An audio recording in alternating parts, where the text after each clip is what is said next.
Ambassador Zephikal's tertiary breathing apparatus wheezed in distress as he reviewed the latest intelligence report.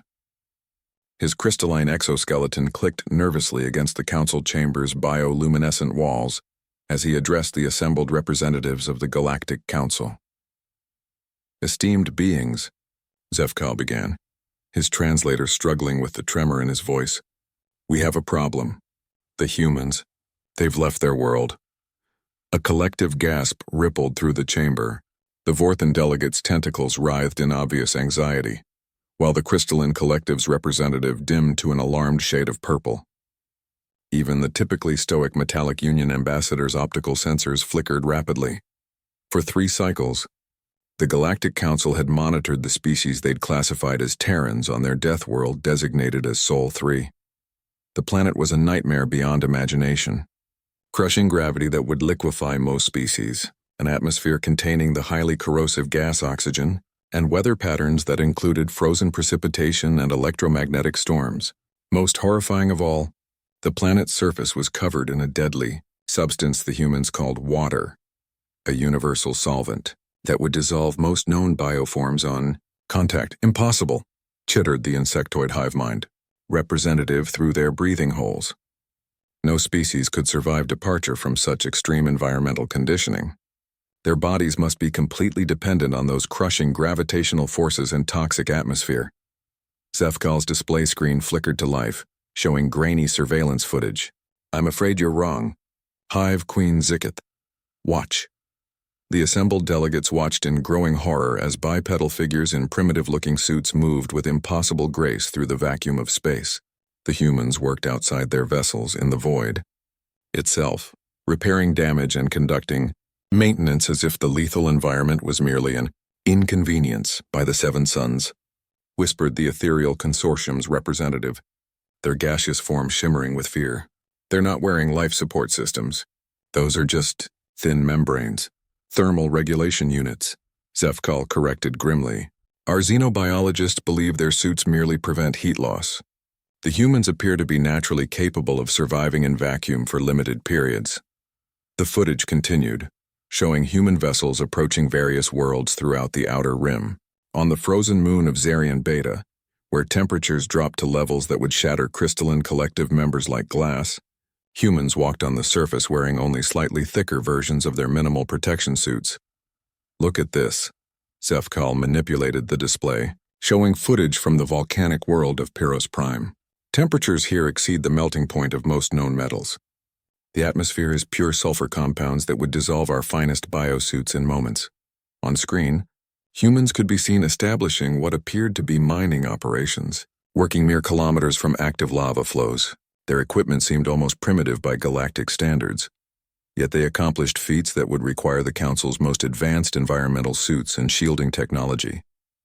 How? The question came from all corners of the chamber simultaneously. "Our xenobiologists have been studying their physiological data," Zefkal continued, his voice growing more strained. "These creatures evolved on a world where the local star emits radiation that would sterilize most worlds.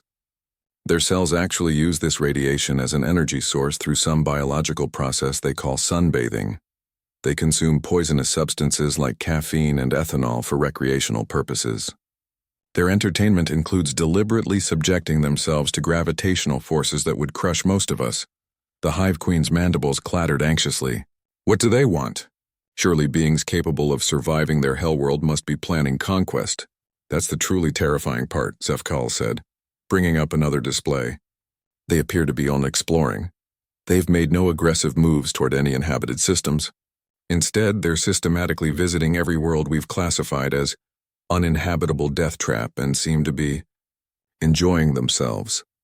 The footage showed humans on an ice world, engaging in what their databases indicated was recreational activity, hurling themselves down frozen slopes on primitive planks, their faces twisted into expressions that analysis suggested were pleasure, not pain.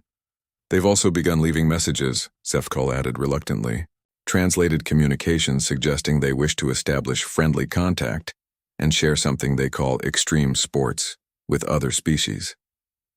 "Extreme sports?" The ethereal representative flickered nervously. Based on preliminary analysis, these appear to be recreational activities designed to simulate the deadly conditions of their homeworld. They seem to believe other species might enjoy risking dissolution, crushing, or thermal destruction for fun. The chamber fell silent except for the various sounds of alien distress, chittering, wheezing, flickering, and electromagnetic static. Finally, the ancient temporal collective representative spoke, their voice echoing across multiple time streams. Motion to classify the Terran species as a Class 3 extreme hazard. All member species are advised to avoid contact until we can determine if their insanity is contagious. Seconded, came the immediate chorus from every delegate present. Motion carried unanimously. Zefkal declared, "May the cosmos preserve us all." We can only hope they decide to stay in the uninhabitable sectors. Deep in the void between stars, Captain Sarah Martinez sneezed in her lightweight EVA suit as she watched her crew setting up humanity's first diplomatic station on an airless asteroid. "Bless you," Cap called out her second officer through the comm. "You coming down with something?"